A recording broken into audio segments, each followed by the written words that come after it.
আমি কিন্তু কোনো এক্সপার্ট না, তাও রথের দিন কি করে চট জলদি মালপোয়া বানিয়েছিলাম চলো সেটা তোমাদেরকে দেখাই। প্রথমেই 2 কাপ ময়দা নিয়ে নিলাম, আর সেই সেম কাপে 1 কাপ সুজি। এরপর জল দিয়ে ভালো করে ব্যাটারটাকে মিক্স করে নিলাম। তোমরা চাইলে কিন্তু দুধ দিয়েও মিক্স করতে পারো, আমি করিনি। আর অনেকে আবার নারকেল কোড়াও দেয়, সেটাও আমি কিন্তু সেদিনকে দিইনি।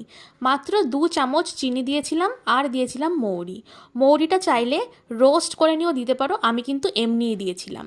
রসটা তৈরি করার জন্য সম পরিমাণ চিনি আর জল, আর তার মধ্যে 2টো এলাচ দিয়ে ভালো করে ফুটিয়ে নিলাম। আর তারপর ব্যাটারটা 2-3 ঘন্টা স্ট্যান্ডিং টাইমে রাখার পর আস্তে আস্তে দেখো আমি ভেজে নিচ্ছি। আমি আবার বলছি, আমি কিন্তু এক্সপার্ট না, কিন্তু আমার এরকম মালপোয়া, তালের বড়া এই ধরনের রেসিপিস করতে প্রচণ্ড ভালো লাগে।